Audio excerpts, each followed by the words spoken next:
Isang ungol ang kumawala sa kanyang lalamunan, mahina, halos pabulong, ngunit sapat na para basagin ang katahimikan ng gabi. Ang pawis ay namumuo sa ni Marco, bawat pata ay tila isang butil ang kasalanan na dumadaloy sa kanyang sentido. Ang init na bumabalo sa kanila ay hindi lamang galing sa nag-aalap na pagnanasa, kundi sa apoy ng isang bawal na relasyon. Marco! Ah! Anak! Isang tinik na malambing at punong pananabi ang humaplos sa kanyang pandine, isang salitang dapat sana inabibigay galang ngunit ngayon ay nagiging gatong sa kanilang pagiging makasalanan. Ang nga hininga nila ina sasabayan sa ritmo ngang paggalaw, isang sayaw ngang tukso at pagsuko sa dilim ng silid, kung saan ang tanging testigo ay ang mapulang sina ngang buwan na sumisilip sa siwang ngang bintana. Ang bigat ng kanyang ginagawa ay dumadagan sa kanyang dibdib. Ngunit ang sarap na kanyang nararamdaman ay isang makapangyarihang agos na tinatangay ang lahat ng kanyang pag-aalinlangan. Ngunit bago pa man dumating ang gabing iyon, bago pa man sila malunok sa dagat ng pagnanasa, may mga araw na ang lahat ay nasa tamang kaayusan pa.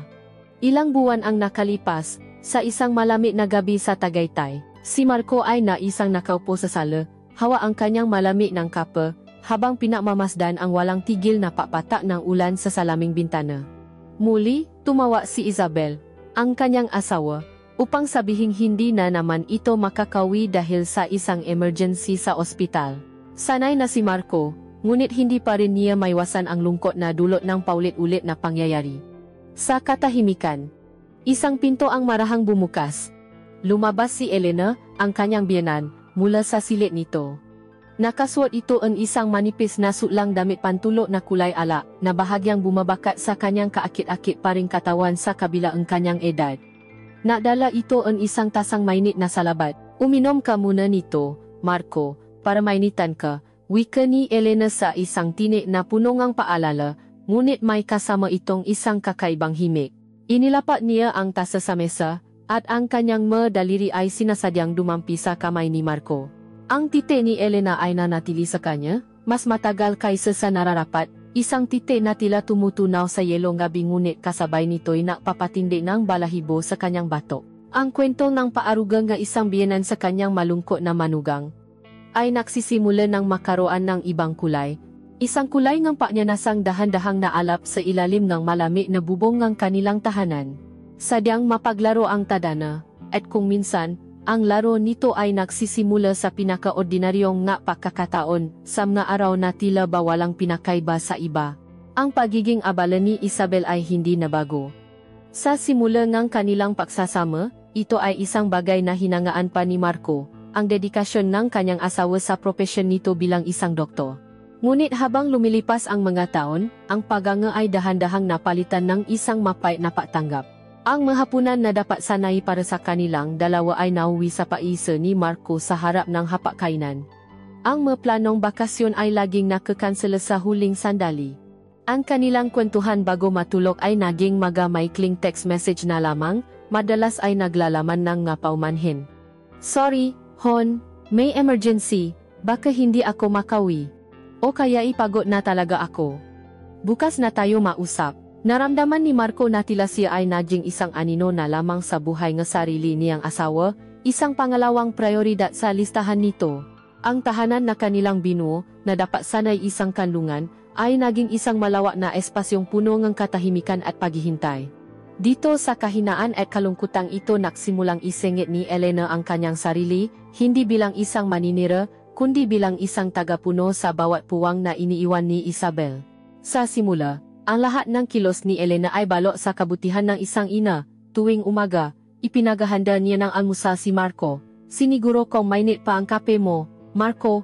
Alam kong kailangan mo yan para sa mahabang araw mo sa trabaho. Sasabihin niya na may ngiti sa kanyang malabi. Ang pagkaing inihahay niya sa gabi ay hindi basta-basta. Ito ay ang paboritong putahe ni Marco, makapakaing nakpapaalala sa kanyang kabataan. Para bang sa bawat subo, nais ni Elena na iparamdam kay Marco na mayroong isang taong nakakaalala at nakmamalasakit sa kanya. At si Marco, nauhaw sa atensyon at pag-aruga, ay malugot itong tinanggap. Ang pasasalamat niya ay taos-puso. Salamat po, Nay. Hindi niyo naman po kailangang gawin ito. Ngunit si Elena ay igigit, ano ka ba? Para ko na ring anak na lalaki. At ayokong nakikita kang malungkot at nagisa. Ang nga salitang iyon ay tila musika sa pandinig ni Marco, isang basamong humahaplos sa kanyang nasusugatang ego. Subalit ang paarugang iyon ay unti-unting lumalalim, tumatawid sa isang linyang hindi nakikita ngunit nararamdaman. Nasimula ito sa paglalaba ng kanyang nga damit. Noong una ay madamit panlakat lamang, ngunit hindi natagal, maging ang kanyang madamit na panlo ay si Elena na rin ang naasikaso. May isang hapon, naabutan ni Marco si Elena sa laundry area, hawa ang isa sa kanyang nga polo. Nakita niya kung paano ito inamoy ngang kanyang biyenan bago ito isampay, isang kilos na mabilis at tila walang malisya, ngunit nag-iwan ito ngang kakaibang pakiramdam kay Marco. Tila ba may isang pribadong bahagi ngang kanyang pakatao ang hinahawakan at inaangkin. Pagkatapos ay sinimulan na rin nitong ayusin ang kanyang home office. Nilinis ko lang Marco. Masyado nang magulo. Para mas makapaisip ka ng maayos, paliwanag nito. Ngunit sa paayos na iyon, lahat ng kanyang gamit ay tila nakaroon ng bakas ng makamay ni Elena. Ang kanyang nga libro ay nakaayos ayon sa gusto nito, ang kanyang nga gamit sa pagguhit ay nasa isang lalagyan na pinili nito. Naramdaman ni Marco na ang kanyang personal na espasyo ay dahan-dahang sinasakop. At nariyan din ang nga di sinasadyayang pakdampi. Kapag iniabot nito ang pagkain, ang kanyang madaliri ay laging humahaplos sa kamay ni Marco. Kapag naglalakad sila sa makipot na pasilyo, ang kanyang katawan ay laging dumidikit sa kanya, ang lambot ng kanyang braso o ang init ng kanyang balakang ay mararamdaman ni Marco sa loob ng isang saglit. Sa bawat pagkakataon, si Elena ay agad nahihingi ng paumanhin, ay, pasensya na, ngunit ang ngiti sa kanyang labi ay hindi umaalis. Itinatakwil ni Marco ang maito bilang aksidente lamang, produkto ng kanilang maliit na espasyo sa bahay. Ngunit sa kaibuturan ng kanyang isip, isang boses ang nagsasabing mayroong mali, mayroong hindi tama. Ang pinakamatindi sa lahat ay ang pagbabago sa paraan ng patingin ni Elena sa kanya. Hindi na ito ang simpleng patingin ng isang biyenan sa kanyang manugang. Ang nga mata nito, na laging may taglay na kinang, ay tila nangungusap. Kapag siya ay nasasalita, ang mga mata nito ay nakapako sa kanyang mga labi. Kapag siya ay nakasuot lamang ng simpleng t-shirt sa bahay, nararamdaman niya ang nga mata nito na gumagapang sa kanyang dibdib at mga braso. Isang gabi, habang nakakape sila sa sala, natanong si Elena, Marco, masaya ka pa ba kay Isabel? Ang tanong ay direkta at hindi niya inaasahan. Nagulat si Marco at hindi agad nakasagot. Bago pa siya makabuong ng isang kasinungalingan, nasalita muli si Elena, nakikita ko ang lungkot sa mata mo, anak. Isang lalaking katulad mo, hindi dapat hinahayaang mag-isa. Sa pagkatataong iyon, ang kamay ni Elena ay humaplos sa kanyang pisngi, isang haplos na natatagling paunawa, ngunit kasabay nito, isang haplos na nagising sa isang natutulo na damdamin sa loob ni Marco. Ang init ng palat nito ay tila isang kuryenteng gumapang sa buo niyang katawan. Binawi niya ang kanyang mukha, tumayo at nakpaalam na matutulo na. Ngunit pagpasok niya sa kanyang silid, ang pakiramdam ng haplos na iyon ay nanatili. Nagsimula siyang questionin ang lahat. Nag-ilusyon lang ba siya? O ang paaruga bang ang kanyang biyenan ay isang pine, isang dahan-dahang pahabingang isang sapot kung saan siya ang langaw na walang kamalay-malay na nahuli? Ang tahanan ay hindi na naging isang lugang ng kapayapaan para kay Marco. Ito ay naging isang entablado ng isang tahimik na dula, isang dula ng tukso at pag-alinlangan, at sa bawat paglipas ng araw, mas lalo siyang napapalapit sa isang papel na hindi niya kailanman inakalang gagampanan. Ang haplos sa pisngi na iniwan ni Elena ay naiwan ng isang naliliyap na bakas sa kamalayan ni Marco, isang init na hindi nawala kahit pakinabukasan na. Dahil sa pangyayaring iyon, sinikap ni Marco na maglagay ngang distansya sa pagitan nila. Naging mas maingat siya sa kanyang makilos, iniwasan niyang manatili sa isang silid kung nandun ang kanyang biyenan ng sila lang dalawa. Ngunit tila ba habang siya ay lumalayo, si Elena naman ay lalong naghahanap ng paraan upang mapalapit. At ang paraan niya ay banayad, tuso, at halos hindi mapapansin ng isang ordinaryong mata, ngunit para kay Marco na alerto na, ang bawat kilos nito ay isang malinaw na mensahe. Napansin ni Marco ang unti-unting pagbabago sa pananamit ni Elena sa tuwing sila ay nasa bahay. Ang dati nitong mga simpleng duster at maluluwa na kasuotan ay napalitan ng mga damit na mas may korte, mga bestidang humahapit sa kanyang balakang at dibdib, na nagbibigay diin sa katotohanan sa kabila ng edad nito. Si Elena ay isang babaeng may alindok pa rin. Minsan, habang naaalmusal sila, Nakasuot ito ngang isang blusang seda na bahagyang bukas ang kuwelyo, at sa tuwing ito'y yuyuko para maglagay ng pagkain sa kanyang plato, nasisilip ni Marco ang itaas na bahagiang kanyang dibdib, isang paa niya yang hindi sinasabi ngunit malinaw na inihahain. Ang makulay na isinusuot nito ay nagbago rin, mula sa mga mapusyaw na kulay patungo sa matingkat na pula, sa misteryosong itim, mga kulay na sumisigaw ng pagnanasa at kapangyarihan. Kasabay ng pagbabagong ito sa kanyang isura ay, ang pagbabago rin sa kanyang magsalita. Ang kanyang papuri ay naging mas personal, mas nakatun sa pisikal na katangian ni Marco. Bagay sa iyo yang suot mo, Marco. Lalong lumalabas ang ganda ng katawan mo, sasabihin nito habang dumadaan sa kanyang likuran, ang hininga nito ay mainit na dumadampi sa kanyang batok. Minsan naman, habang siya nag-aayos para pumasok sa trabaho, papasok ito sa kanyang silid upang mag-abot ng kung ano, at sasabihin. Ang bango naman ng pabango mo, na may kasamang malalim na paglanghap, na tila ba nais nitong ikulong ang kanyang amoy sa memorya nito. Ang nga salitang ito, bagamat simpleng pakinggan, ay may bigat. Dahil sa mga ito, nagsimulang maging mas may kamalayan si Marco sa sarili niyang katawan, sa kung paano siya tinitignan ng kanyang biyenan. Ang paksubo.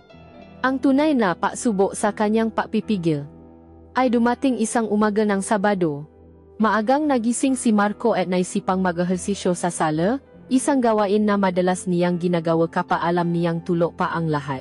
Nakahubat baro, pawis na pawis, abala siya sa pagbubuhat ng dumbbells nang marinig niya ang isang tunog mula sa hagdanan. Akala niya'y imahinasyon lamang niya ito, kaya't ipinagpatuloy niya ang kanyang ginagawa. Ngunit nang siya'y lumingon, natigilan siya.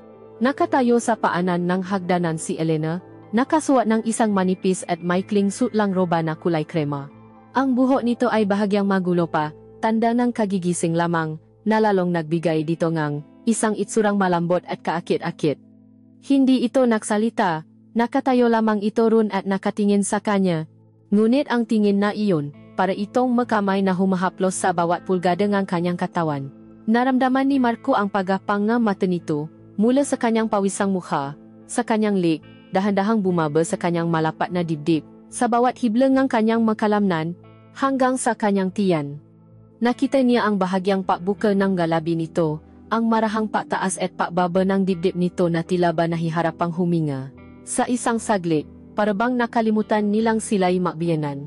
Sila ay isang lalaki at isang babae lamang, na nahuli sa isang sandali ng hindi may paliwanag na tensyon. Agad na nakaramdam ng pakailang si Marco. Mabilis niyang ibinaba ang dumbbells at akmang pupulutin ang kanyang t-shirt. Huwag, isang mahinang tinig ang pumigil sa kanya. Nag-angat siya ng tingin kay Elena. Ituloy mo lang. Huwag mo akong pansinin, sabi nito. Ang kanyang boses ay may bahid ng pakaos, isang tunog na tila nanggagaling sa kaibuturan ng lalamunan. Ngunit paano niya ito hindi papansinin? Ang presensya nito ay tila isang nagbabagang apoy na tumutupo sa lahat ng hangin sa silid.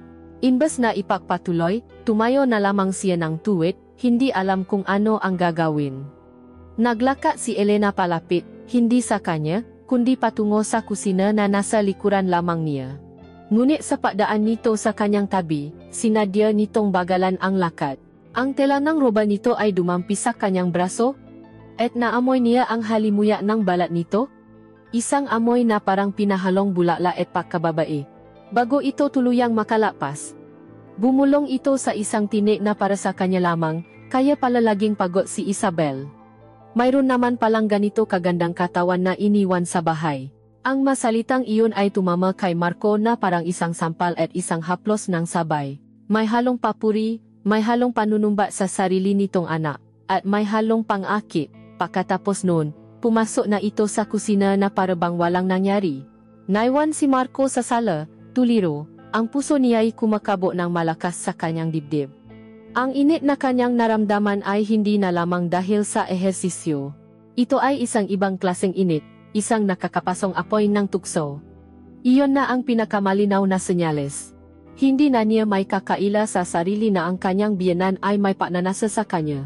At ang pinakamasaklap sa lahat, sa kabila ang kanyang galit at pagkadiri sa sitwasyon, isang bahagi niya, isang maliit at makasalanang bahagi niya, ang nakaramdam ang kiliti, Nga pag-aakit sa ideyang may isang babaeng nakakakita at nagahangat sa kanya sa paraang matagal nang hindi ipinaparamdam ng kanyang asawa. Mula sa araw na iyon, ang laro ng pag-iwas ay naging mas seryoso. Ngunit alam ni Marco, nasa isang bahay kung saan isang bubong lamang ang kanilang sinisilungan, ang paiwas ay isang laban na hindi niya kayang ipanalo. Ang paiwas ay isang laro na nangangailangan ng dalawang manlalaro na sumusunod sa parehong patakaran. Ngunit sa sitwasyon ni Marco, siya lamang ang naisang umiiwas. Si Elena, sa kabilang banda, ay ang siyang tila naglalata ng mabita sa bawat sulok ng kanilang tahanan, mabita na binalutan ng pag-aruga at pag-alala. Ang bawat araw ay isang pagsubok sa kanyang determinasyon, at sa bawat paglipas ang araw, nararamdaman niyang unti-unti siyang nanghihina. Ang pagkakataon para sa susunod na hakbang ni Elena ay dumating sa isang anyoing kapiyatian para kay Marco, anibersaryo nila ni Isabel. Isang linggo pa lang ang nakalipas, ipinangako ni Isabel na sa araw na ito, gagawin niyang espesyal, babawi siya sa lahat ng kanyang pagkukulang. Nagpa-reserve si Marco sa isang mamahaling restaurant, bumili ng bagong damit, at inihanda ang isang regalo na matagal nang gusto ng kanyang asawa. Ngunit sa hapon ding iyon, isang tawa ang muling sumira sa lahat. Isang malaking aksidente sa kalsada, maraming biktima, at kailangan siya sa ospital. "I'm so sorry ho, babawi ako, I promise," sabi ni Isabel sa kabilang linya. Ang kanyang boses ay pagod at puno ng sinseridad, ngunit para kay Marco, ang nga salitang iyon ay isa na lamang sirang plaka na paulit-ulit niyang naririnig. Ang kabiguan ay tila isang mabigat na kumot na bumalot sa kanya. Umuwi siyang dala ang isang bote ng whisky. Hindi na niya kinansela ang reserbasyon. Hinayaan na lamang niya itong masayang. Pagdating sa bahay, nadatnan niyang nakayos ng hapunan si Elena. Isang masaganang hapunan na halatang inihanda para sa isang selebrasyon. "Akala ko'y dito na kayo kakain. Ginawa ko ang paborito ninyong dalawa," sabi nito. Ang ngiti ay bahagyang nawala nang makita ang isura ni Marco, hindi na kailangan pang mapaliwanag ni Marco. Ang botein ala sa kanyang kamay at ang lungkot sa kanyang nga mata ay sapat ng sagot. "Ganon ba?" tanging nasabi ni Elena. "Halika, samahan na lang kitang kumain, sayang naman ito." Ngunit tumanggi si Marco. Wala siyang ganang kumain. Dumiretso siya sa sala, binuksan ang boteng whisky, at nagsimulang uminom. Tagay pagkatapos ng tagay, habang ang ulan sa labas ay muling nagsimulang pumata, tila nakikidalamhati sa kanya. Si Elena ay nanatili sa kusina, tahimik, ngunit nararamdaman ni Marco ang kanyang presensya, isang presensyang nagmamasid at naghihintay. Lumalim ang gabi at halos maubos na ni Marco ang kalahati ng bote. Ang kanyang isip ay manhid na, ang kanyang gagalaw ay mabagal at walang direksyon. Tanging ang pait ng alak at ang pait ng kanyang sitwasyon ang kanyang nalalasahan. Naramdaman niyang kailangan niyang gumamit ng banyo. Lasing na tumayo, gumewang-gawang, at naglakad patungo sa pasilyo. Sa kanyang kalasingan, nalito siya. Imbes na pumasok sa maliit na banyo sa ibaba, umayak siya sa hagdanan, iniisip na ang banyo sa itaas ang kanyang pupuntahan. Ang kanyang isip ay nakatutok lamang sa isang pangangailangan. Nakita niya ang isang pinto na bahagyang nakaawang, at walang pag-alinlangan. Itinulak niya ito at pumasok. Huli na nang mapagtanto niya ang kanyang pagkakamali. Ito ang banyo na konektado sa silid ni Elena. At si Elena ay naroon. Ang hangin sa loob ay puno ng singaw mula sa mainit na tubig. Nakatalikod si Elena kay Marco, abala sa pagpupunas ng kanyang buhok. At wala itong suwat kundi isang puting tuwalya na nakapulupot sa kanyang katawan. Natigilan si Marco. Ang kanyang lasing na isipan ay biglang luminaw sa isang iglap, pinalitan ng isang matinding pagkabigla. Bago pa siya makagalaw o makapagsalita, lumingon si Elena, marahil ay narinig ang pagbukas ng pinto. Sa kanyang paglingon, ang kanyang mata ay nanlaki sa pagkagulat. At sa kilos na iyon, ang pagkakatali ngang tuwalya sa kanyang dibdib ay bahagyang lumuwag.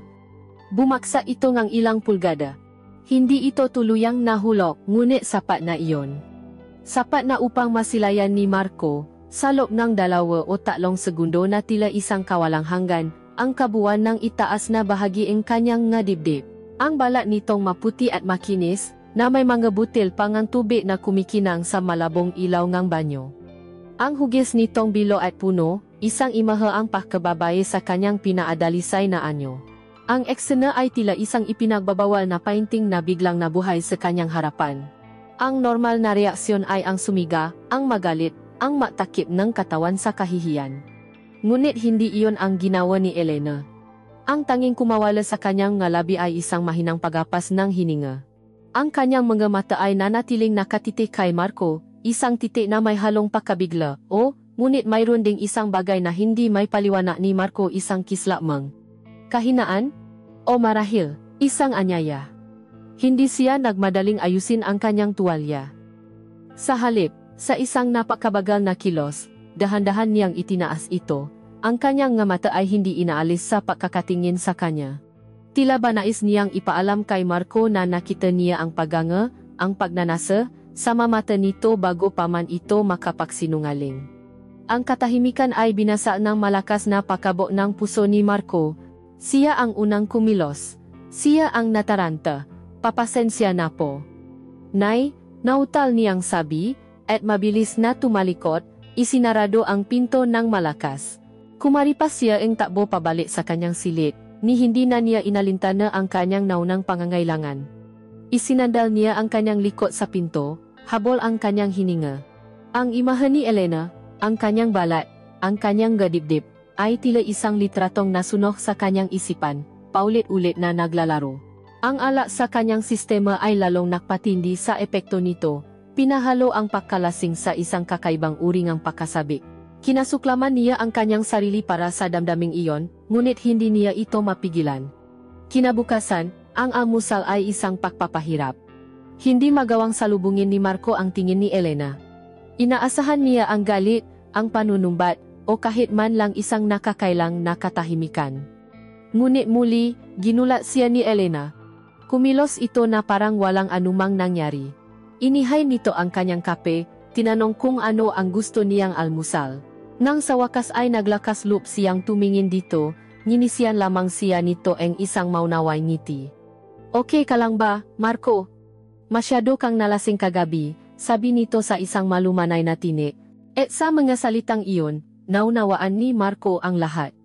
Ibinasura nito ang insidente bilang isang simpleng pagkakamalingang isang lasing, inaalis ang bigat ng kasalanan sa kanyang nga balikat.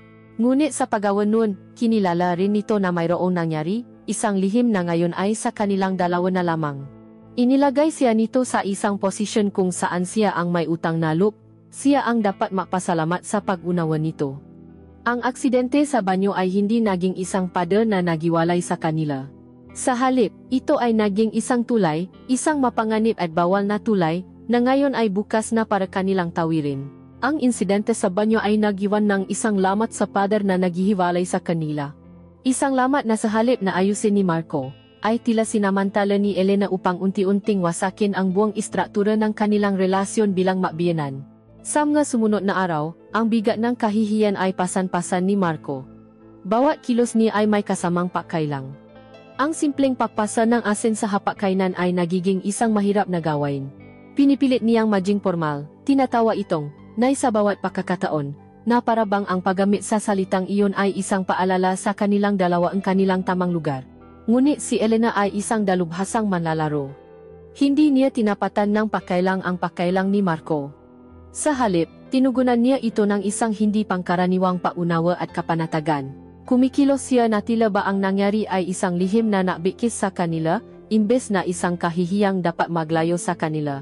Isang gabi, habang nagisa si Marco sa hardin, nilapitan siya ni Elena, may dalang 2 tasan sa Huwag kang mag-alala, Marco, simulan nito sa isang boses na halos pabulong. Ligtas sa akin ang nangyari. Lahat tayo ay may masandaling ang kahinaan.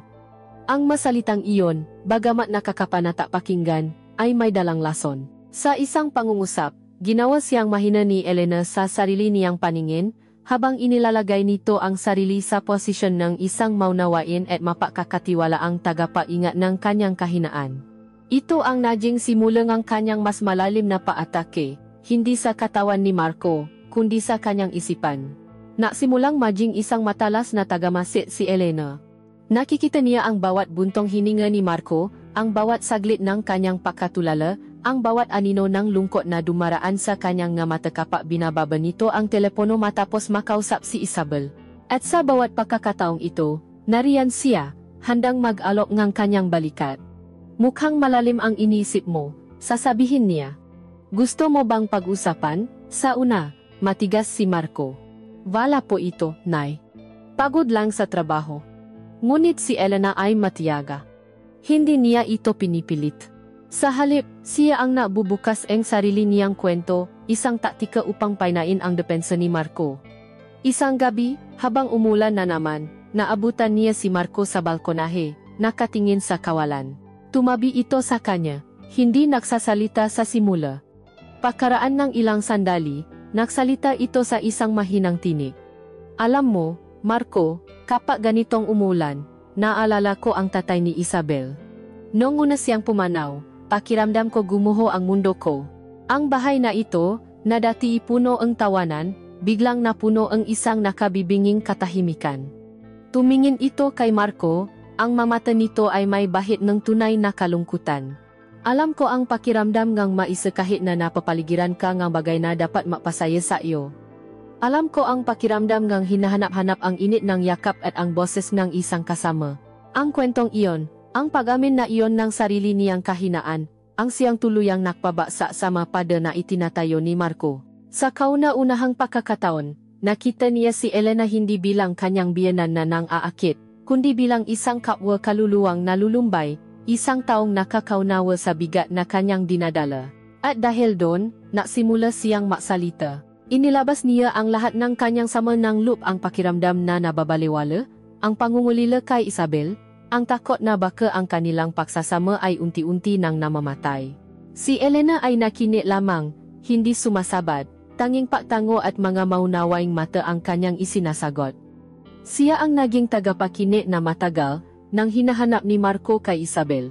Matapos may labas ni Marco ang lahat, nang ang kanyang boses ay pagod na at ang kanyang mata ay mamasa-masa, iyon ang sandaling pinakawalan ni Elena ang kanyang pinakamabigat na sandata. Hinawakan nito ang kanyang kamay, isang hawak na mahigpit at puno ng damdamin. Tinitigan niya si Marco ng diretso sa mga mata, ang kanyang muka ay seryoso. Naintindihan kita, Marco. At habang nakikinig ako sa iyo, isa lang ang naisip ko. Huminto ito saglit, tila pinipili ang kanyang nga salita. Kung ako lang ang asawa mo, sabi niya, ang kanyang boses ay naging mas malalim, mas makahulugan, hinding-hindi kita hahayaang malungkot ng ganito. Ang pangungusap na iyon ay sumabog sa isipan ni Marco na parang isang bomba. Ang lahat ng hangin ay tila nawala sa kanyang nga baga. Ito ay isang pakdawit sa isang napakalaking linya, isang paamin na nakabala kayo sa isang pakdamay. Isang ipinababawal na what if ang biglang itinanim sa kanyang isipan, isang senaryo na parehong nakakatakot at, sa isang madilim na sulok ng kanyang paisip, ay kaakit-akit. Bago pa siya makasagot, bago pa niya maproseso ang bigat ng masalitang iyon, tumayo na si Elena. Mapahinga ka na, Marco, sabi nito, tinapi ang kanyang balikat, at iniwan siyang maisa sa balkonahe, tuliro at nanginginig. Mula sa gabing iyon, ang relasyon nila ay tuluyan ng nabago. Naging kasabwat siya sa isang emosyonal na pagtataksil. Nakaroon sila ng sarili nilang mundo sa loob ng bahay na iyon. Ang nga gabi ng kanilang pausap ay naging isang ritual. Ibinabahagi na niya dito ang may detalyeng kanyang araw, may bagay na hindi na niya naikuwento kay Isabel. Si Elena naman ay humihingi ng opinyon niya sa mga bagay-bagay, mula sa damit na isuswat nito hanggang sa mga problemang kinakaharap nito. Inilagay siya nito sa posisyon ng isang partner, isang katuwang, isang lalaki. Alam ni Marco na mali. Araw-araw, sinasampal siya ng kanyang konsensya. Ngunit ang ginhawang dulot ng pagkakaroon ng isang taong nakakaunawa sa kanya ay isang drogang napakahirap iwasan. Ang kalungkutan ay isang malalim na balon, at si Elena ang nag-isang naabot sa kanya ng isang lubid. Hindi niya namalayan na ang lubid na kanyang kinakapitan ay ang siyaring unti-unting sumasakal sa kanya. Ang pagkataong matagal na hinihintay ni Elena, at kinatatakutan naman ni Marco, ay dumating sa anyo ngang isang business trip. Kinailangan ni Isabel na lumipat patungong Cebu sa loob ng isang linggo para sa isang medical conference. Sa pahahatid nila sa asawa sa airport, si Marco ay gumanap bilang isang perpektong asawa, puno nga bilin at yakap. Ngunit sa ilalim ng lahat ng iyon, isang malamig na takot ang gumagapang sa kanyang dibdib. Isang linggo. 7 araw at 7 gabi na sila lamang ni Elena ang makasama sa ilalim ng isang bubong. Ang bahay na dati ikanlungan ay biglang naging isang hawla, isang arena kung saan alam niyang may magaganap na laban sa pagitan ng kanyang konsensya at ng tukso na kinakatawan ng kanyang biyenan. Pag-uwi nila mula sa airport, ang katahimikan sa loob ng sasakyan ay halos nakabibingi. Ang bawat isa ay tila abala sa sariling pag-iisip. Ang unang araw ay lumipas na puno ng isang mabigat na tensyon. Nausap sila kung kinakailangan lamang, ang bawat salita ay formal at may distansya. Sinikap ni Marco na maging abala sa trabaho, ikinulong ang sarili sa kanyang opisina. Ngunit kahit ang kapal ng pada ay hindi sapat upang harangan ang presensya ni Elena. Naririnig niya ang ngayaba nito sa labas, naamoy niya ang lutuin nito mula sa kusina, at sa tuwing lalabas siya para kumuha ng kape, nararamdaman niya ang mata nitong nakasunod sa bawat kilos niya. Ang bahay ay tila lumiliit. Ang mga pader ay tila gumagalaw papalapit. At ang hangin ay tila lalong kumakapal sa bawat oras na lumilipas. Sila ay 2 taon na umiiko sa isa-isa, tulad ng 2 planeta na hinihila ng isang hindi nakikitang puwersa patungo sa isang hindi maiwasang banggaan. Ang ikalawang gabi ang siyang naging simulan ng pagbaksak. Muli, malakas ang buhos ng ulan, na tila ba ang kalangitan mismo ay nakikisabwatan sa mga plano ni Elena. Matapos ang isang tahimik na hapunan, kung saan uminom silang red wine na iminungkahi ni Elena para raw pamparelax, naupo sila sa sala. Upang punan ang katahimikan, iminungkahi ni Elena na manood silang ng pelikula. Pumaya si Marco, inisip na mas mabuti na iyon kaysa sa isang nakakailang na katahimikan. Ngunit ang piniling pelikula ni Elena ay hindi isang simpleng palabas. Ito ay isang madamdaming love story, isang kwento nga ipinagbabawal na paibig sa pagitan ng 2 taong hindi maaring maging sa isa-isa. Sa simula, makalayo sila sa sofa. Ngunit habang tumatakbo ang pelikula, habang ang maeksena ay nagiging mas mapuso at emosyonal, ang kanilang distansya ay unti-unting nababawasan. Nagreklamo si Elena na nilalamig daw ito, kaya't kumuha ito ngang isang makapal na kumot at ibinalot sa kanilang dalawa, na nagbigay daan upang ang kanilang nga balikat at braso ay makadikit. Ang init ng katawan ni Elena ay tumatagos sa damit ni Marco, isang init na napapadala ng kakaibang kilabot sa kanyang buong sistema. Ang kanyang mga kamay ay nakapatong sa sofa, ilang pulgada na lamang ang layo mula sa kamay ni Elena. Ang bawat pahinga niya ay tila mas malalim, mas mabigat. Pinipilit niyang ituon ang kanyang atensyon sa telebisyon, ngunit ang kanyang pandama ay nakatuon lamang sa babaeng katabi niya sa amoy ngang kanyang pabango, sa malambot na pagdamping ganyang balat, sa tunok ngang kanyang pahinga. Sumapit ang pelikula sa pinakatuktok ng kwento. Ang bidang lalaki at babae, matapos ang mahabang pagpipigil, ay sa wakas ay sumuko sa kanilang nararamdaman sa isang eksena ang isang naalap na halik sa ilalim ng ulan. Ang musika ay tumataas, ang emosyon ay umaapaw. Sa sandaling iyon, naramdaman ni Marco na lumingon sa kanya si Elena. Pagtingin niya, nakita niya ang maluha na namumuo sa mamata nito, kumikinang sa liwanag mula sa telebisyon. Marco. Ang pangalan niya ay isang bulong lamang, isang hiningang puno ng damdamin na nakmula sa malabi nito. Inangat nito ang isang kamay, ang likod ng pala nito ay marahang humaplos sa kanyang pisngi, isang kilos na pamilya ngunit sa pagkakataong ito ay may dalang isang bigat, isang pangungusap na walang salita. Ang utak ni Marco ay sumisiga, huwag. Malito. Biyenan ko siya. Asawa ko ang anak niya. Nakita niya sa kanyang isipan ang mukha ni Isabel, ang mapangako nila sa isa-isa. Ngunit ang kanyang katawan. Ang kanyang katawan ay tila may sariling isip. Ang katawan na matagal nang nananabik sa isang haplos, ang kaluluwang uhaw sa isang koneksyon, ay hindi kumilos. Hindi siya umiwas. Hindi siya lumayo. Tila ba ang lahat ng kanyang lakas ay biglang naubos, at ang tanging natira ay isang pagod na paksuko. Nakita ni Elena ang paksuko sa kanyang mamata. At sa isang napakabagal na kilos, dahan-dahan itong lumapit. Ang kanyang mukha ay papalapit ng papalapit, binibigyan siyang bawat pagkakataon na pigilan ito. Ngunit nanatili siyang paralisado. At pagkatapos, naramdaman niya ito. Ang malambot at mainit na pagdamping ng labi ni Elena sa kanyang labi. Sa una, ito ay marahan lamang, isang pagtatanong. Ngunit nang hindi siya tumugon ng pagtutol, ang halik ay lumalim. Ang lasa ng alaet ng matamis na paknanasa ay sumabok sa kanyang bibig. Ang makamay nito ay gumapang mula sa kanyang pisngi patungo sa kanyang bato. Hinihila siya papalapit, inaangkin siya. At doon, sa gitna ngang sala, sa harap ngang kumukutitap na ilaw ngang telebisyon, tumugon si Marco. Ipinikit niya ang kanyang mata at isinuko ang sarili sa halik na iyon, isang halik na salyo ngang kataksilan. Ito ay hindi isang halik ng pag-ibig, kundi isang halik ng pangangailangan, ng kalungkutan, ng ipinagbabawal na paknanasa. Nang sa wakas ay magiwalay ang kanilang ngalabi, ang tanging maririnig ay ang kanilang mabibigat na paginga at ang tunog ngang ulan sa labas. Nakatite sila sa isa't isa sa dilim. Sa mga mata ni Marco ay mababasa ang pagkabigla at ang biglaang pagbuhos ng isang napakabigat na kasalanan. Sa mga mata naman ni Elena, mayroong tagumpay, mayroong apoy, at mayroong isang pangako nga bagay na paparating pa lamang. Walang salitang namutawi, hindi na kailangan. Sa isang halik na iyon, lahat ay nasabi na. Ang linya ay tinawid na. At alam nilang pareho, na wala nang balikan pa. Ang halik na iyon ay isang kilat na gumuhit sa madilim na kalangitan ng kanilang pagsasama, at pagkatapos nito, ang kulo isang nakabibinging katahimikan na puno nga bagay na hindi masabi. Si Marco, na tila natauhan mula sa isang masamang panaginip, ay mabilis na tumayo, ang kanyang paginga ay habol at hindi pantay.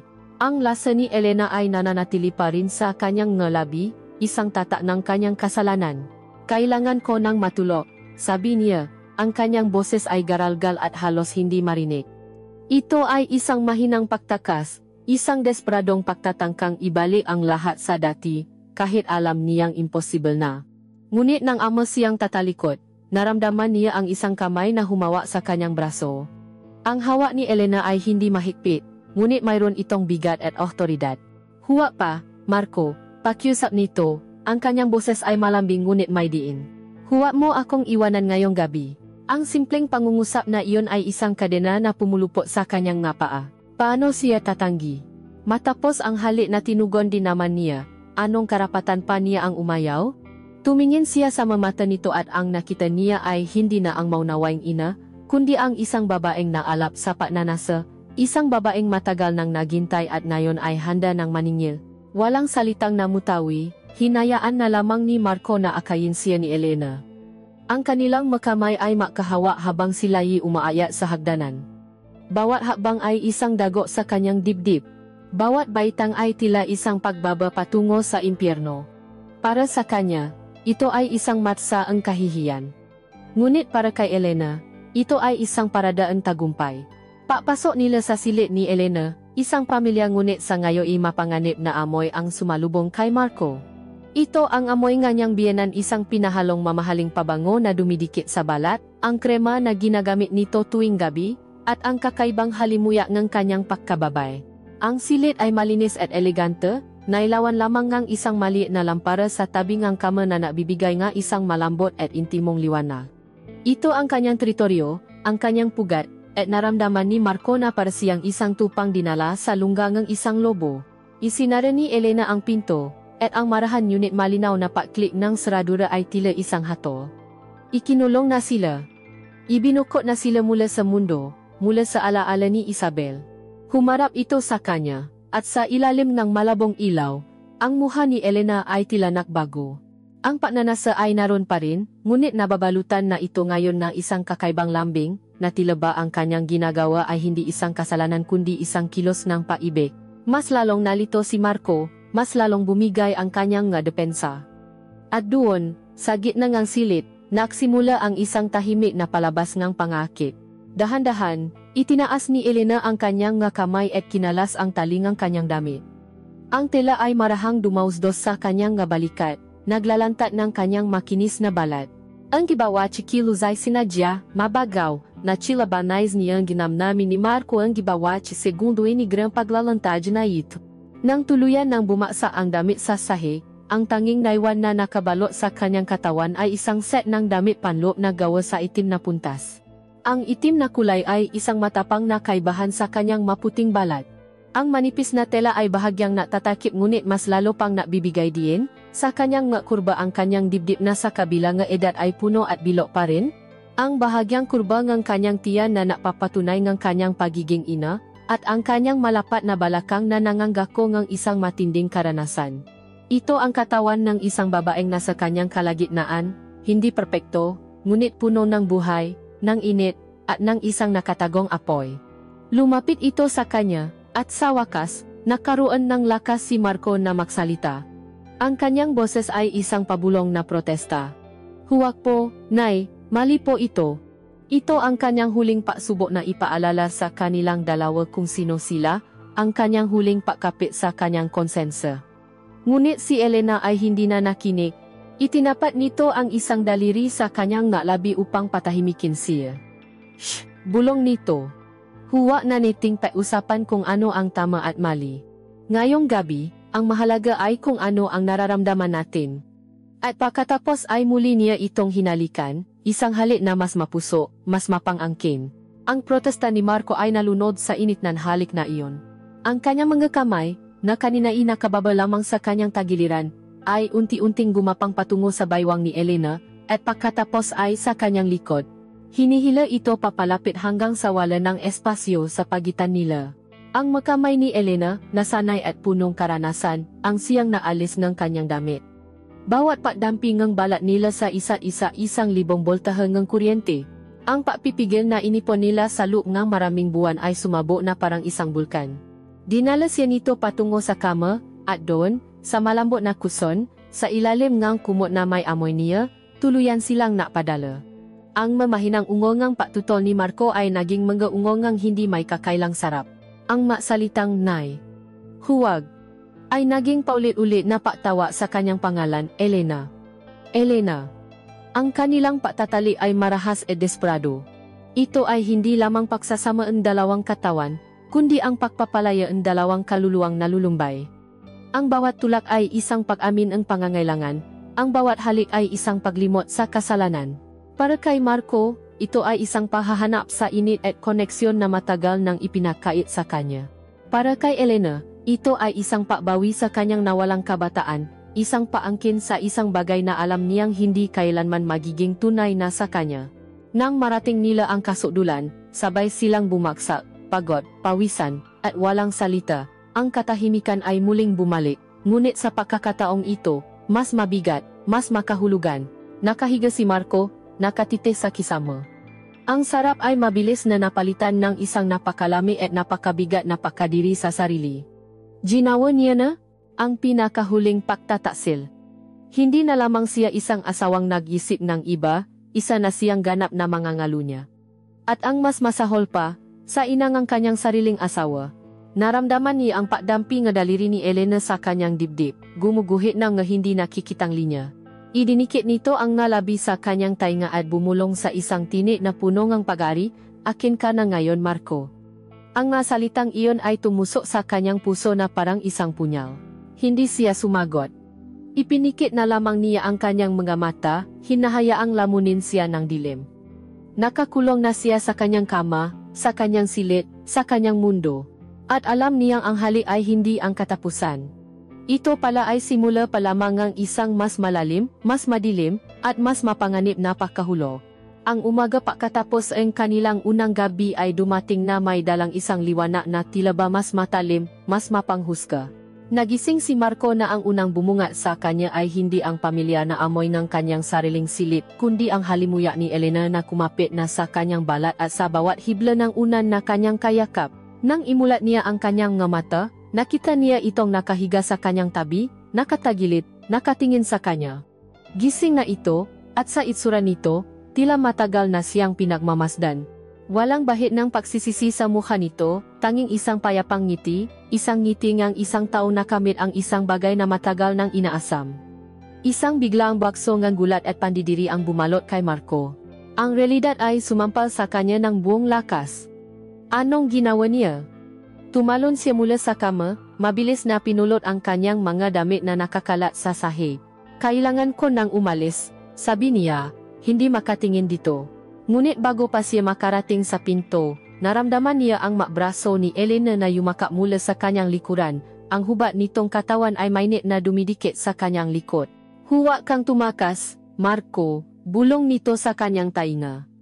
Wala ka nang dapat takasan. Dito ka na ngayon. Sa akin. At pagkatapos ay marahan niya itong hinalikan sa likod ng kanyang lik, isang halik na hindi na tatanong, kundi na angkin. Sa sandaling iyon, alam ni Marco na tapos na ang laro.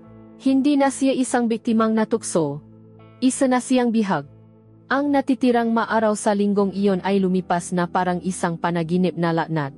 Ang bahay na dati isang lugar ng kalungkutan ay naging kanilang palaruan, ang kanilang lihim na kaharian. Ang hangganan ay tuluyan ng nabura. Sa umaga, sa harap ng hapag-kainan, sila ay ang magalang na manugang at ang mapaarugang biyenan. Ngunit ang kanilang mamata ay may sariling usapan. Isang sulyap, isang lihim na ngiti, isang padampingang paa sa ilalim ng mesa, ito ang kanilang bagong lengguwahe.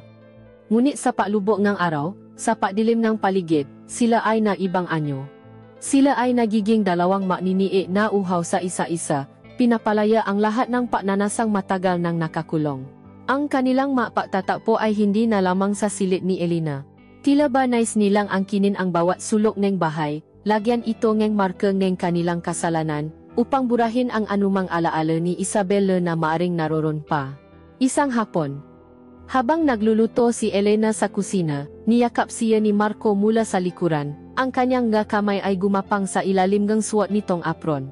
Doon, sa gitna ng amoy ng bawang at sibuyas, sa ibabaw ng malamin na tiles, nakbahagi sila ng isang mabilis ngunit mapusok na halik, isang pagnanakaw ng sandali na lalong pinasarap ng panganib na baka may makakita. Sa sala, sa mismong sofa kung saan nangyari ang kanilang unang halik, doon nila ginawa ang kanilang paibig sa isang gabi, ang tanging ilaw ay mula sa buwan sa labas. Ang dating lugar ng paalinlangan ay naging isang dambana ng kanilang pagnanasa. Ngunit ang pinakamatapang nilang ginawa ay sa loob mismo ang opisina ni Marco. Habang abala siya sa pagguhit, pumasok si Elena, dala ang isang tasa ng kape, ngunit hindi ito umalis. Sa halip, umupo ito sa gilid ng kanyang mesa, hinaplos ang kanyang batok, at bumulong ng nga salitang nakpaalap sa kanyang dugo. Ang pagtatalik nila sa lugar na iyon ay isang paglapastangan hindi lamang sa kanyang asawa, kundi pati na rin sa kanyang propesyon. Ito ay isang malinaw na mensahe mula kay Elena, kaya niyang pasukin ang lahat ng aspeto ng buhay ni Marco, at walang lugar na ligtas mula sa kanya. Sa mga araw na iyon, natuklasan ni Marco ang isang bagong Elena.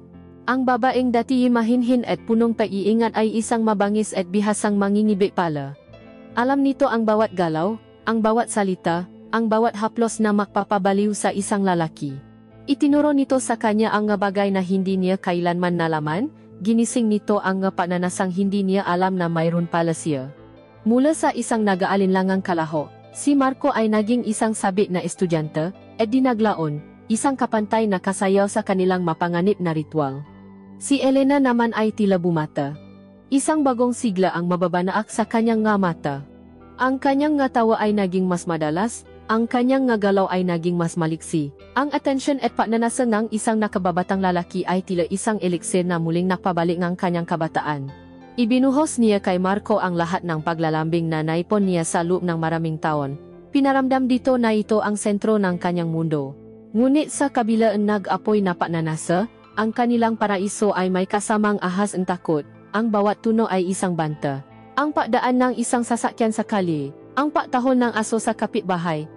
Ang biglaang paring ng telepono, lahat ng ito ay nadudulot ng isang biglaang kaba sa kanilang mga dibdib. Nahuhuli ba sila? May nakakaalam ba?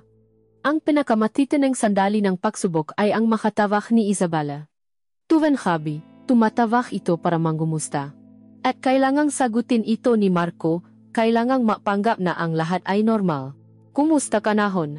Miss na kita, sasabihin niya, habang si Elena ay nasa kabilang dulo lamang ng silid, nakikinig, minsan pa nga ay hinahaplos ang kanyang hita habang siya ay nagsasalita. Ang pagtataksil ay doble-dobleng sakit.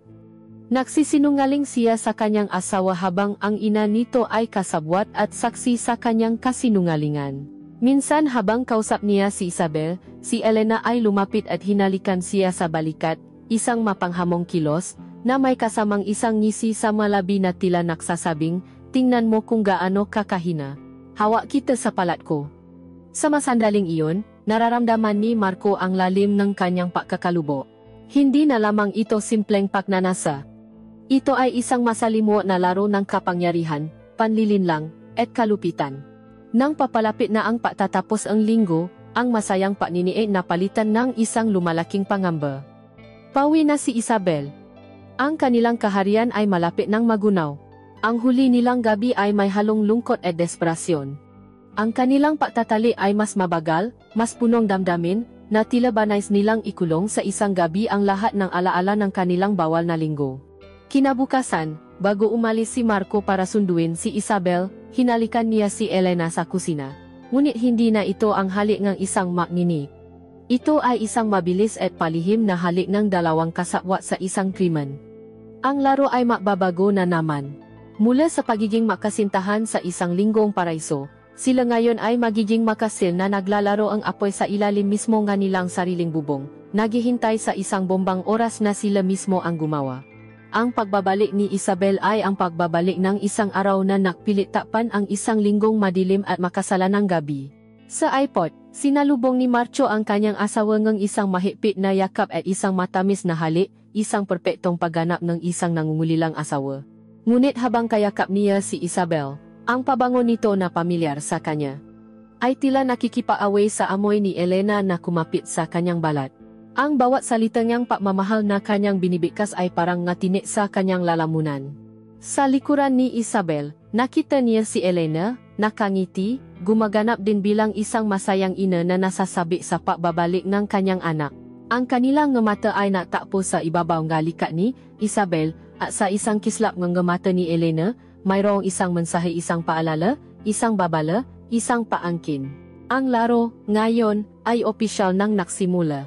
Ang bahay na naging pugat ng kanilang pagnanasa ay biglang naging isang entablado ng kasinungalingan.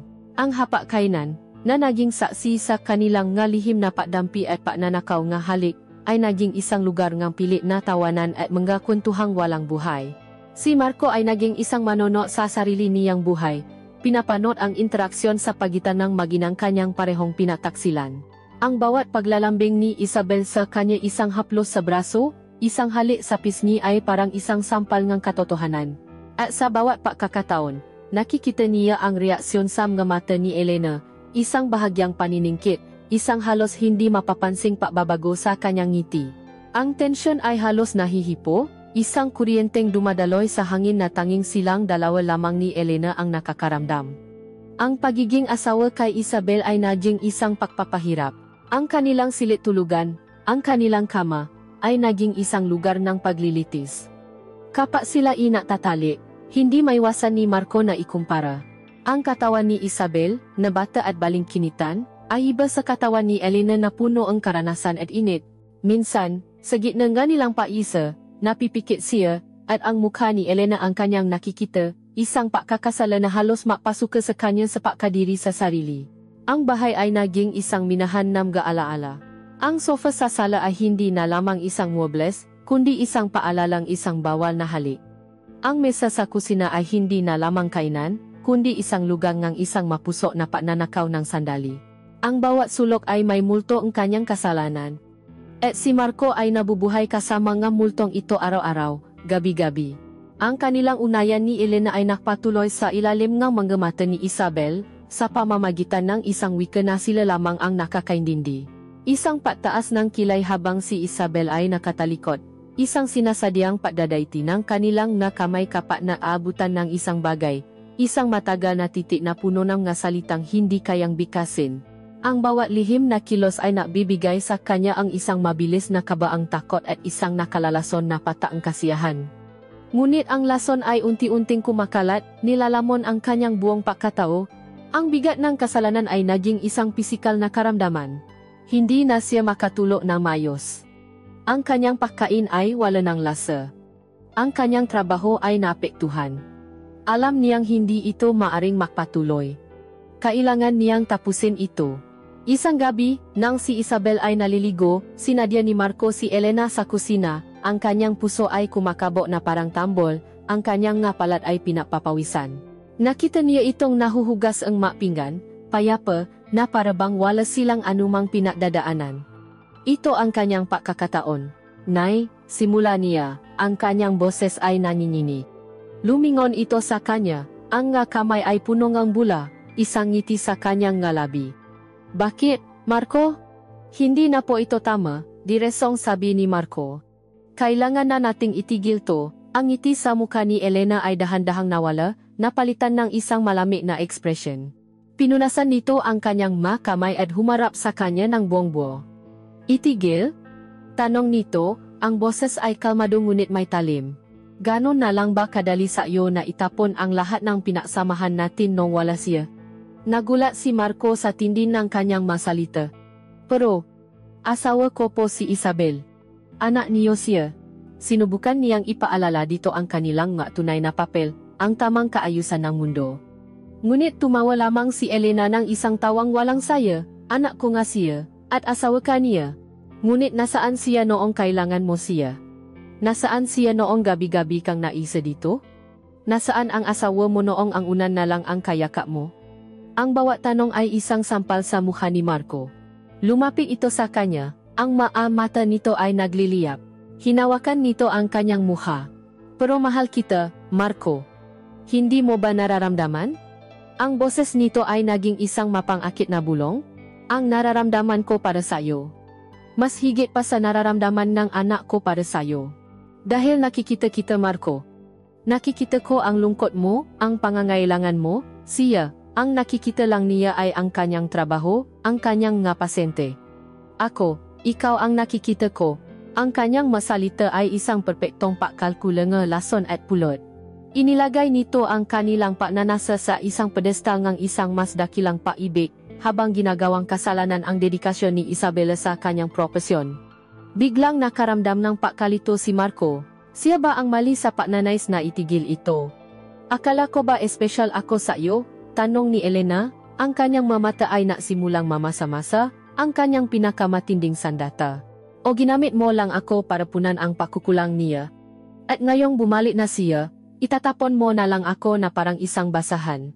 Ang bigat ng akusasyon ay dumurok sa natitirang lakas ni Marco. Paano niya ipatatanggol ang sarili? Sa isang paraan, totoo ang sinasabi nito. Ginamit niya ito. Ngunit ginamit din siya nito.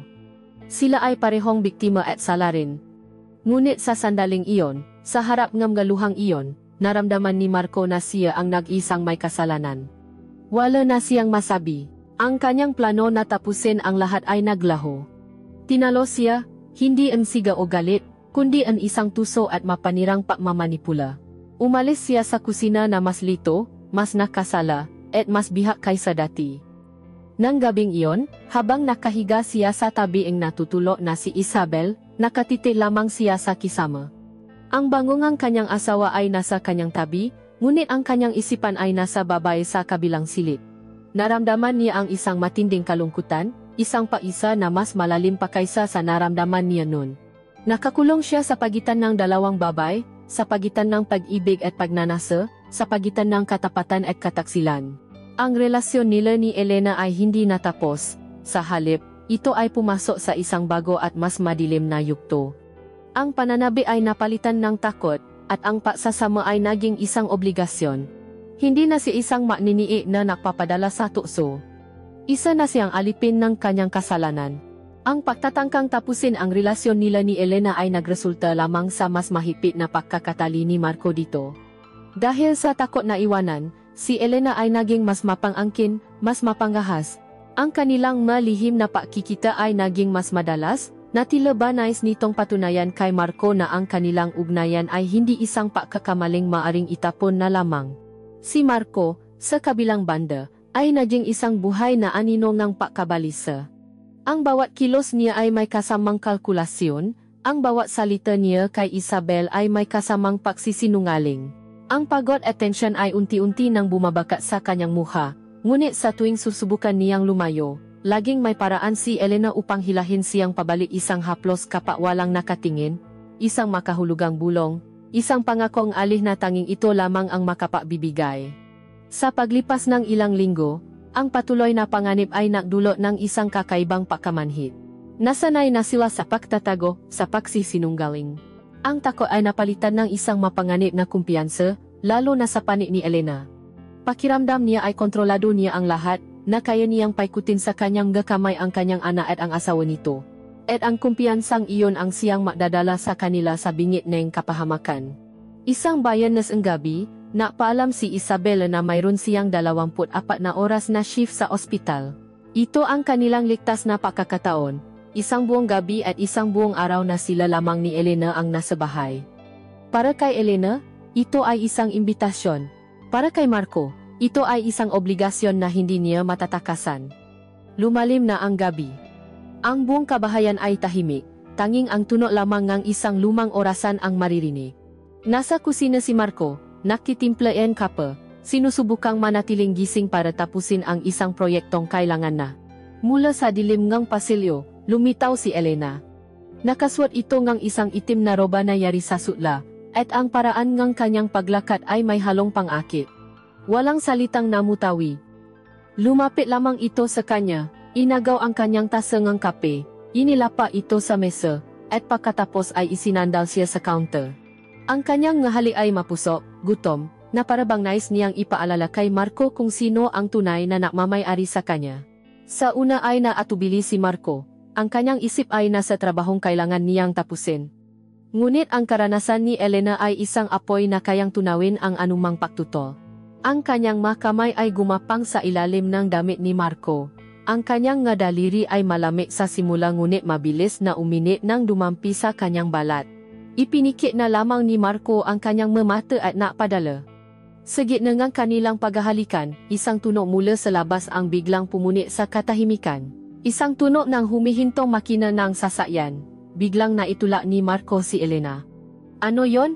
Tanong niya, ang kanyang puso ay biglang kumabog ng mabilis. Ngumiti lamang si Elena. Wala yan. Baka kapitbahay lang. At muli niya itong hinila papalapit, huwag kang maalala. Ngunit pagkatapos ng ilang sandali, may narinig silang kaluskos sa gate, at pagkatapos, ang tunog ng isang susi na ipinapasok sa seradura ng kanilang pintuan. Ang tunog na iyon, sa katahimikan ng gabi, ay kasing lakas ng isang putok ng baril. Ang kanilang mga mata ay sabay na nanlaki sa matinding takot. Nakatinginan sila, at sa isang iglap, ang pagnanasa ay napalitan ng purong sinda, wala ng panahong maisip, kumaripas sila ng kilos. Mabilis na lumayo sa isa't isa, ang bawat isa ay abala sa mabilis at tahimik na paayos ang sariling damit. Ang buhok ni Elena ay bahagyang nagulo. Ang labi ni Marco ay namumula at bahagyang namamaga mula sa halik. Ang kanyang damit ay lukot sa likuran. Mga maliliit na detalye, ngunit sa isang mapanuring mata, ito ay mga ebidensya ang isang krimen. Bumukas ang pinto, surprise, isang masayang boses ang umalingaw-ngaw. Si Isabel. Nakatayo ito sa may pintuan, may dalang isang kahon ng pizza, ang kanyang mukha ay puno ng ngiti. May pumalit sa shift ko kaya naisipan kong umuwi para sorpresahin ka. Ang ngiti sa kanyang mukha ay dahan-dahang naglaho nang makita niya ang kanyang ina at asawa sa kusina. Pareho silang gising. Pareho silang nakatayo na tila mga estatwang hindi makagalaw. At pareho silang may itsura ng isang taong nahuli sa akto. Oh, sabi ni Isabela, ang kanyang boses ay nakbago, naging maingat. Gising pa pala kayo, may problema ba? Ang hangin ay napakabigat, halos pwedeng hiwain, si Elena ang unang nakabawi. Isang peking ngiti ang mabilis na gumuhit sa kanyang ngalabi. Anak, nandito ka na pala. Narinig ko kasing may kumalabo dito sa baba kaya bumaba ako para tingnan. Nagising ko yata si Marco. Isang mabilis na pagsisinungaling, ngunit mayroon itong lamat. Si Marco naman, na nangingini pa rin sa loob, ay sumagot. Oh, Hon. Hindi kasi ako makatulog kaya bumaba ako para uminom ng tubig. Dalawang magkaibang dahilan. Isang maliit na pagkakamali, ngunit sapat na para magtanim ng duda. Ang mata ni Isabel ay lumipat mula sa kanyang ina patungo sa kanyang asawa, at pabalik, may napansin siya. Ang lipstick ng kanyang ina ay bahagyang kumalat sa gilid ng labi nito. At ang kuwalyo ang damit ni Marco ay hindi maayos ang pagkakatupi. Mga maliliit na bagay, mga bagay na maaring walang ibig sabihin. Ngunit sa kakaibang tensyon na bumabalot sa silid, ang mga maliliit na bagay na ito ay nagiging malalaking tandang pananong. Ganon ba? Sabi ni Isabel, ang kanyang boses ay walang emosyon. Itinaas niya ang pizza. Nauwi akong pakain. Kumain na ba kayo? Walang nakasagot sa kanila. Ang katahimikan ay isang paamin. Hindi na muling natanong si Isabel, Pumasok siya sa kusina, nilagay ang pizza sa mesa, at kumilos na parang walang napansin. Ngunit alam ni Marco, at alam din ni Elena, na may nabago na. Ang binhingang padududa ay naitanim na. Nang gabing iyon, sa kanilang kama, hindi naksalita si Isabel. Nakahiga lamang itong nakatalikod sa kanya. Si Marco naman ay hindi makagalaw, hindi makahinga. Ang bawat paggalaw ng kanyang asawa ay nagpapakaba sa kanya. Hihingi ba ito ngang paliwanag? Magtatanong ba ito? Ngunit walang tanong na dumating. Tanging isang malamig na katahimikan ang namagitan sa kanila hanggang sa maumaga. Sa sandaling iyon, habang nakahiga sa dilim, isang malinaw na katotohanan ang tumata sa isipan ni Marco. Ang kili at pananabik ay tuluyan ng naglaho. Ang natitira na lamang ay ang hubad na takot. Ang kanilang relasyon ni Elena ay hindi na isang madilim na paktekas. Ito na ay isang gilotina na nakabitin sa kanilang mali. At nang gabing iyon, naramdaman niya ang marahang paggalaw ng lubid. Alam na niya ngayon, hindi na tanong na kung sila ba ay mahuhuli. Ang tanong na lamang ay kailan. Ang gabi nga nilang muntikang pagkakahuli ay isang malakas na sampal na gumising kay Marco mula sa isang masamang panaginip, ngunit sa kasamaang palad, ang kanyang pagising ay sa isang mas masahol pang bangungot. Ang dating maaliwalas na tahanan ay naging isang malamig na bilangguan ng ngatiti at hinala. Si Isabel, na dati abala at tila walang pakialam, ay naging isang matalas na bantay. Ang kanyang matanong ay naging mas partikular, saan ka galing? Sino ang kausap mo sa telepono? Bakit tila balisa ka palagi? Wala na ang maakusasyon, tanging isang mapanuring katahimikan na mas masahol pa sa anumang sigaw. Ang bawat kilos ni Marco ay tila nasa ilalim ng isang mikroskopyo. Ang bawat pausap nila ni Elena ay nagaganap na may kasamang takot na baka mayroong nakikinig. Ang bigat sa hangin ay halos pisikal, isang presyon na unti-unting dumuduro sa kanyang katinuan. Ang dating kilit na dulot ng panganib ay tuluyan ng naglaho. Ang tanging natira ay ang dalisay na takot. Ang pagbabago sa sitwasyon ay nadulot din ng pagbabago kay Elena. Dahil sa takot ni Marco na lumayo, ang kanyang malambing na pang-akit ay napalitan ng isang matigas at hindi na natatagong pa-kontrol. Nang makita niyang ang takot ay isang mabisang tali, ginamit niya ito ng walang paalinlangan. Naging hayagan ang kanyang pagsiselos. Kapag nakikita niyang naglalambingan sina Marco at Isabel, bigla itong papasok sa eksena, maghahanap ng dahilan para sirain ang sandali. Marco, pakibuhat naman nito, ang bigat-bigat, sasabihin niya, kahit kaya naman niya itong dalhin. O kaya iutusan niya itong gawin ang isang bagay na maglayo dito sa kanyang asawa. Ang kanyang pag-aruga ay naging isang obligasyon. Ang kanyang pagmamahal ay naging isang pag-angkin. Ang pinakamasaklap ay ang kanyang mabanta na nakabalat kayo bilang pag-alala. Sa isang pagkataon na sila lamang ang dalawa, habang si Marco ay umiwas sa kanyang ngahaplos, sinabi nito sa isang malamig na tine, "Maingat ka sa makilos mo, Marco, ayokong may masaktan." Lalo na si Isabel. Kawawa naman siya kung malalaman niya ang lahat. Sa unang dinig, ito ay parang isang paalalangang isang kasawat. Ngunit naintindihan ni Marco ang tunay na kahulugan nito. Subukan mong umalis, subukan mo akong talikuran, at sisirain ko ang lahat. Gagamitin ko ang sarili kong anak para parusahan ka. Sa sandaling iyon, isang bagay ang naiba sa isipan ni Marco. Ang natitirang hibla ng pagtingin niya kay Elena bilang isang babaeng nalulumbay, bilang isang biktima ng pangyayari, ay tuluyan ng naputo. Sa wakas, nakita niya ito sa tunay nitong anyo, hindi isang kasintahan, hindi isang kaluluwang naghahanap ng karamay, kundi isang maninila. Isang tusong gagamba na matiyagang naghintay sa kanyang biktima, ginamit ang kahinaan nito para painain, at nang ito'y mahuli, ay dahan-dahang binalot sa isang sapot ng kasalanan, pag-asa, at takot. At siya, si Marco, ang langaw na walang kamalay-malay na nahuli. Ang bawat pakpala niya para makawala ay lalo lamang napapahigpit sa pagkakatali sa kanya. Ang kanilang relasyon ay hindi isang kwento ngang ipinagbabawal na paibig. Ito ay isang kwento ng kanyang kahinaan at ng walang awang pagmamanipula nito. At en realisasyong iyon ang siyang nabigay sa kanya en isang bagay na matagal nang nawala, galit. Galit sa sarili, sa kanyang katangahan.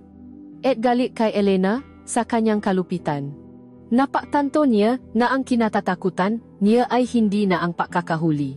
Ang mas kinatatakutan niya ay ang habang-buhay na manatili sa sitwasyong ito, isang buhay na kasinungalingan, isang emosyonal na bilanggo sa sarili niyang tahanan. Kailangan niyang makawala, anuman ang kahinatnan. Kahit na mga hulugan ito ng pakasira ng lahat. Isang hapon, gumawa siya ng desisyon. Inanyayahan niya si Elena na mamasyal, isang bagay na hindi na nila ginagawa. Ang kanyang dahilan. Gusto ko lang makalanghap ng sariwang hangin. Pumaya si Elena, marahil ay iniisip na ito ay isang tanda ng pagsuko ni Marco. Namaneho sila patungo sa isang tagong lugar sa Tagaytay, isang bangin kung saan matatanaw ang buong lawa ng Taal. Ang ganda ng tanawin ay isang malupit na kabalintunaan sa kapangitan ng kanilang pag-usapan. Pagbaba nila ng sasakyan, walang naksalita sa simula. Pareho silang nakatingin sa malayo. Si Elena ang unang bumasa sa katahimikan. Ang payapa dito, sabi nito, at sinubukang hawakan ang kamay ni Marco. Ngunit sa pagkakataong ito, umiwas si Marco. Humarap siya dito, ang kanyang mukha ay seryoso, ang kanyang nga mata ay walang emosyon. Tapos na tayo, Elena. Ang nga salita ay simple, direkta, at walang pag-alinlangan. Natigilan si Elena, ang ngiti sa kanyang labi ay naglaho. Anong sinasabi mo? Ang sabi ko, tapos na, paulit ni Marco. Ang kanyang boses ay nanginginig ngunit buo, hindi ko na kaya. Hindi na ako papaya na maging ganito. Kahit anong mangyari, kahit anong sabihin mo, tapos na. Ang pakabigla sa mukha ni Elena ay napalitan ng galit. Ang maskara ang pagiging biktima ay tuluyan ng nahulo, inilalantad ang isang mukhang puno ang baksi. Tapos na. Sa tingin mo ba ganon lang kadali iyon? Hindi madali. Sagot ni Marco. Pero ito ang desisyon ko. Tumawa si Elena, isang tawang punong ang pangungutya.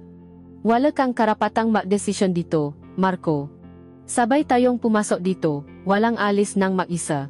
Alis ako, gi ni Marco. Kahit na anong gawin mo. Doon, ipinakita ni Elena ang kanyang huling baraha, ang kanyang pinakamalakas na alas. Lumapit ito sa kanya, ang mata ay nanlilisik. Kung iwan mo ako, Marco, ang boses nito ay isang malamig na bulong na puno ng lason. Sisirain ko kayo. Sasabihin ko ang lahat kay Isabel.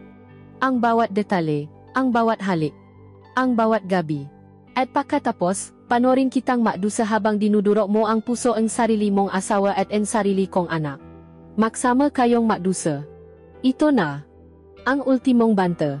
Ang katapusan ng mundo na matagal ng kinatatakutan ni Marco. Sa isang sandali, naalinlangan siya. Nakita niya sa kanyang isipan ang sakit sa mukha ni Isabel, ang pakasirangang kanilang pamilya, ang kahihiyan. Ngunit pagkatapos, tiningnan niyang muli si Elena, at ang nakita niya ay hindi na ang babaeng minsan niyang hinangaan, kundi ang isang halimaw. At napatanto niya, nasa piling nito, isa rin siyang halimaw. Ang pagkasira ay hindi maiwasan. Ang tanong na lamang ay kung sino ang hahayaan niyang magdikta nito. Huminga siya ng malalim, at sa pagbuga ng hangin, pinakawalan niya ang kanyang takot. Gawin mo ang gusto mo, sabi niya, at sa kauna-unahang pagkakataon, tiningnan niya ito ng walang takot, tanging awa. Pero tapos na ako. Tinalikuran niya ito, naglakad pabalik sa sasakyan, at iniwan itong nakatayong maisa sa gilid ng bangin. Habang nakmamaneho siya palayo, hindi siya lumingon. Ang kanyang makamay ay nanginginig sa manibela, ang kanyang puso ay kumakabo ng napakabilis. Namamaneho siya patungo sa isang kinabukasang walang katiyakan, isang kinabukasan kung saan ang kanyang buhay ay maring mawasa anumang oras. Ngunit sa kauna-unahang pagkakataon sa loob ng maraming buwan, sa kabila nga lagim na naghihintay, naramdaman niya ang isang kislap ng paglaya.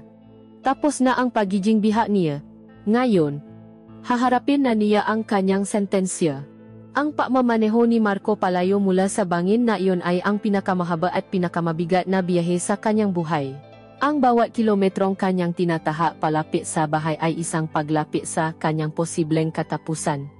Ang kanyang isipan ay isang magulong bagyo nga tanong at pangamba. Tatawa ba si Elena kay Isabel ngayon din? Isusumbong ba niya ang lahat sa isang galit na tawa sa telepono?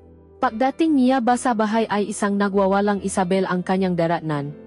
Magagamit niya ina sa labas ng pinto?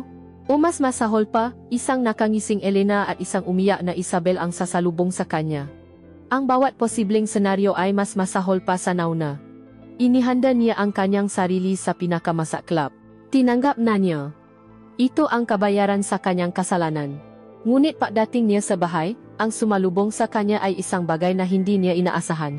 Katahimikan. Isang katahimikang mas nakakabingi kaysa sa anumang siga. Walang nagwawalang Isabel. Walang naghihintay na komprontasyon. Ang bahay ay malinis, maayos, at payapa.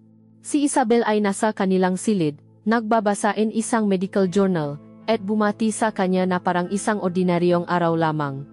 Makalipas ang isang oras, dumating si Elena.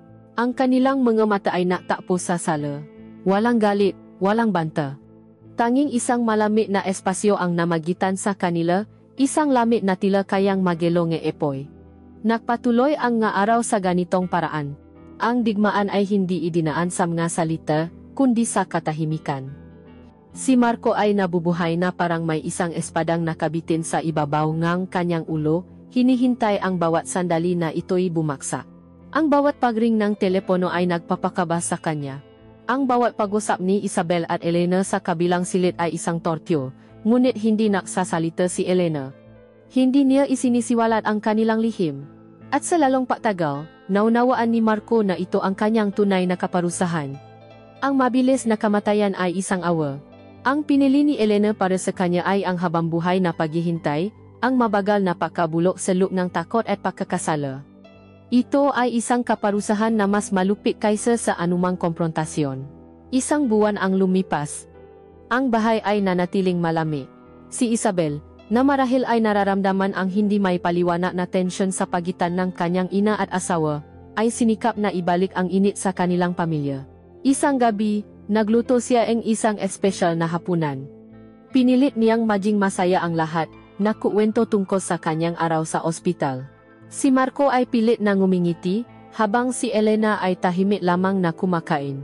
Sa gitna ng kanilang pilit na kasiyahan, biglang nagsalita si Isabel. Ang kanyang boses ay puno ng isang kagalakan na matagal nang hindi naririnig sa bahay na iyon. May sasabihin akong importante sa inyo, simula niya, hinawakan ang kamay ni Marco sa ibabaw ng mesa. Kaya pala ako laging nahihilo nitong mga nakaraang linggo. Tumingin siya kay Marco, pagkatapos ay sa kanyang ina, buntis ako. Ang salitang iyon ay lumutang sa hangin, isang salitang dapat sanay magdulot ng sukdulang kaligayahan.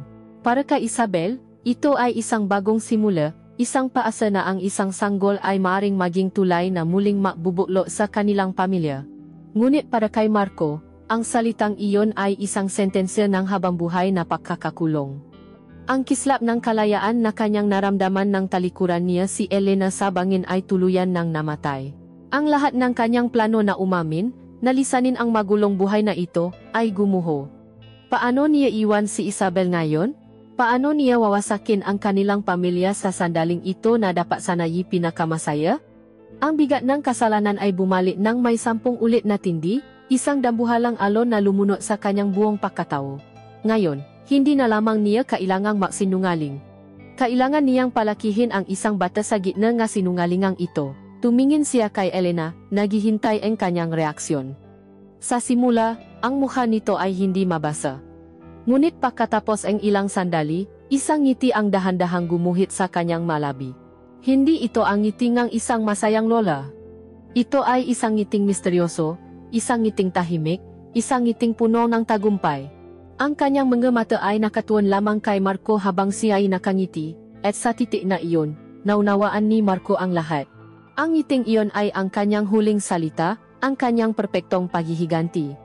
Ang ibig sabihin niyon ay, ngayon, hindi ka na kailanman makakaalis. Ang lihim natin ay mananatiling lihim, dahil hindi mo magagawang saktan ang iyong magiging anak, hawa na kita habang buhay. Ang natitirang gabi ay isang malabong panaginip para kay Marco. Si Isabel ay masayang nakukwento tungkol sa kanyang plano para sa sanggol. Siya naman ay nakaupo roon, tumatango, ngumingiti, ngunit ang kanyang mga mata ay walang buhay. Isa siyang bilanggo sa kanyang sariling hapagkainan, sa kanyang sariling tahanan. Natapos na ang kanilang relasyon ni Elena, ngunit ngayon, sa isang mas tuso at mas permanenteng paraan, sila ay makadutong magpakailanman sa pamamagitan ng isang lihim na hindi na maaring isawalat. Ang bahay ay hindi na isang bahay. Ito ay isang magandang puntot kung saan tatlong kaluluwa, isang taksil, isang nagtataksil, at isang inosente ay sabay-sabay na ililibing ng buhay. Ang pag-ibig, pagnanasa, at pagtataksil ay nagbunga hindi lamang ang isang bagong buhay, kundi ngang isang walang hanggang kaparusahan. At habang pinagmamasdan niya ang masayang mukha ng kanyang asawa at ang mapakwajing ngiti ng kanyang biyenan, alam ni Marco na ang kanyang paghihirap ay hindi pa tapos. Sa katunayan, ito ay nagsisimula pa lamang.